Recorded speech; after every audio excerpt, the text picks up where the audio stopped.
Welcome back. This time I'm creating colour ink swatches for the 7 colours of the rainbow. I've always felt that paint, ink or coloured pencil swatching could be created in a way to make an art piece. And I like working with colour and art, but I dislike not having anything to show for it in the end. I believe that all my art practice should be beautiful, and so I decided to take my swatching up a notch. Instead of just doing the swatch on a square grid, I'm going to create some artworks as I do this swatch. These will be in the shape of crystals.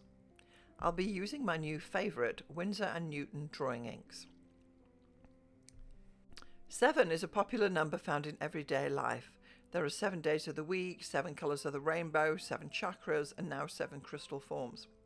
I'll be using the 7 colours of the rainbow in these ink swatches. I have selected one of the 7 forms with a crystal in that form which matches the colour. I'll be using artistic license for these images. Clearly, I'm not using all the colours available in the Windsor and Newton Drawings Inks range. 7 colours of the rainbow are basically broken out from white light. So the 7 colours of the rainbow in order are red, orange, yellow, green, blue, indigo and violet. And in a rainbow, usually the red is on the outer circle and violet is on the inner circle. For the art supplies I'm using for these swatches, I do believe that you probably have what you need already. If you don't have ink, you can use markers or coloured pencils.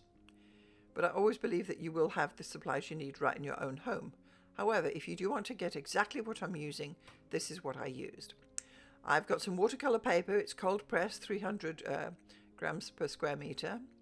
I'm using a 2H pencil, an eraser, black pen Secura Pigma Microns. I'm using 0.1, 0.3 and 0.5 millimetre.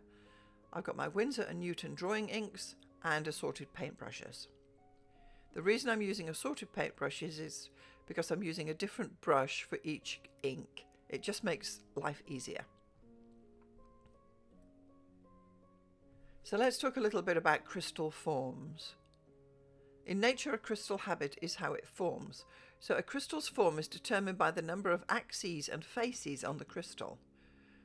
The 7 crystal forms are isometric, tetragonal, triclinic, hexagonal, monoclinic, orthorhombic, and trigonal. Quite tricky words.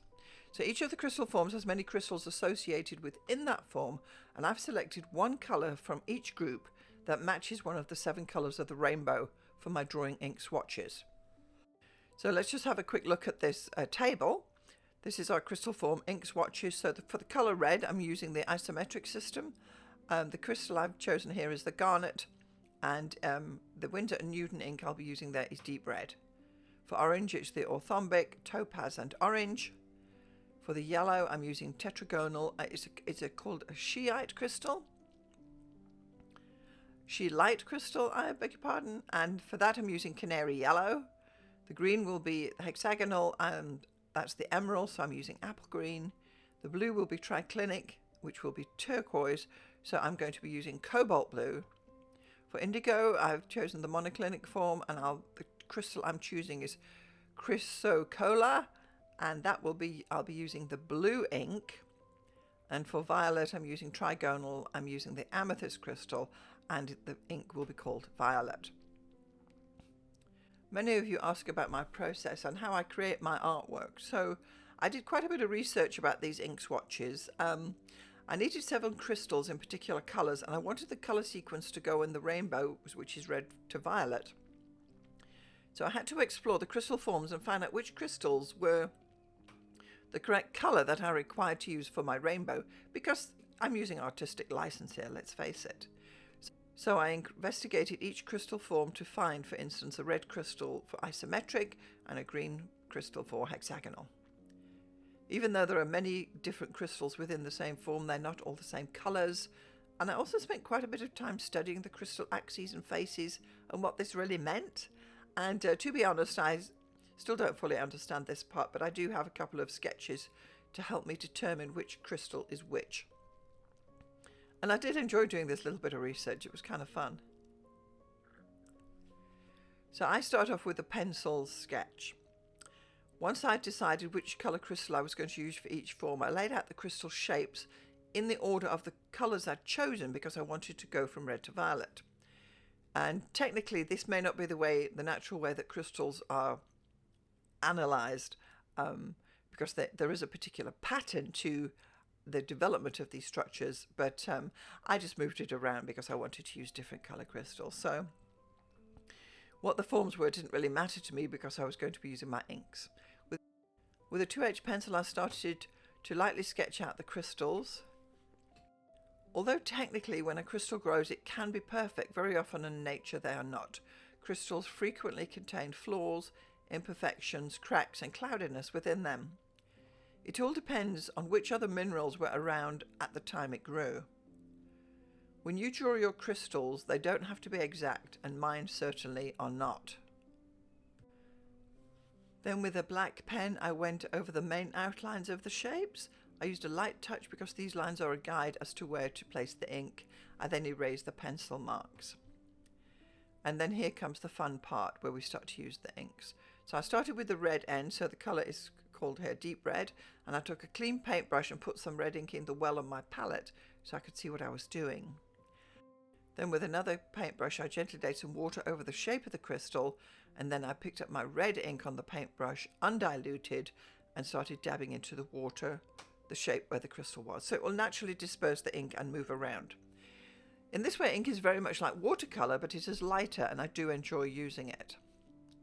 For the second crystal, which is orange, I use the ink called Orange, which is great, and again I first wet the crystal and then I dab the ink onto the crystal. For the yellow, there are a couple of yellows in the Windsor and Newton drawing inks, and I chose canary yellow for this project. And again I first wet the crystal shape with water and then I dabbed in some yellow ink.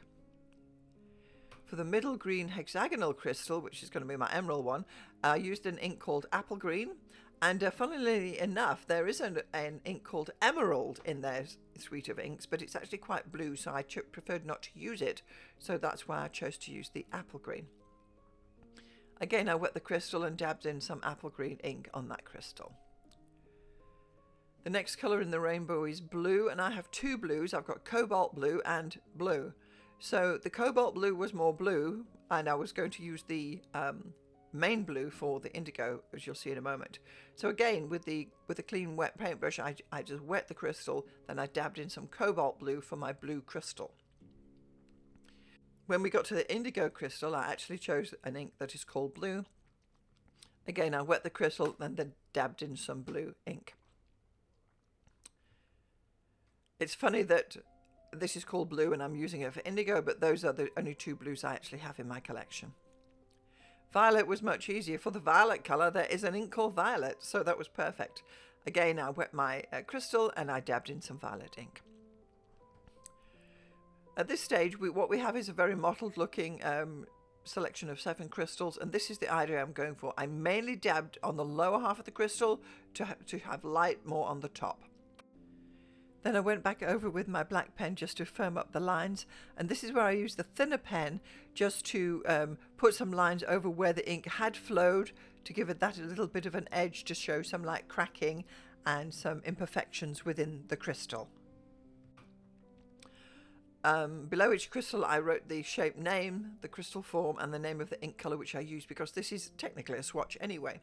And then I decided, because I always seem to put gold somewhere on my art, I got out some of my lovely gold ink. I mean, why not? And I added just a little bit of a shimmer of gold onto each of the crystals, not too much. So I'm actually very happy with this final artwork. I do believe that a colour swatch doesn't have to be boring. It's great to add some interest to a swatch. I mean, it makes sense to me as well. Clearly I didn't swatch all the colours they have, but I wanted to just do something interesting and practice using these inks and seeing how the actual colour flows. Now, if you want to do an ink swatch like this, you really don't have to do crystals and get all tricky. You could perhaps do fruit, which was another thing I'd thought about. So you could have a red fruit. Maybe you could do like an apple, a red apple, and an orange and a yellow banana and some green gooseberries or something like that. And you would then be able to maybe even do this sort of work with your kids if you want to do. Draw the fruits and then use the inks and swatch in the rainbow. You're learning a lot of things all at the same time here, so it's a great fun little artwork. So I hope you enjoyed watching this video. Thank you so much. My name is Alison, and I'll see you next time.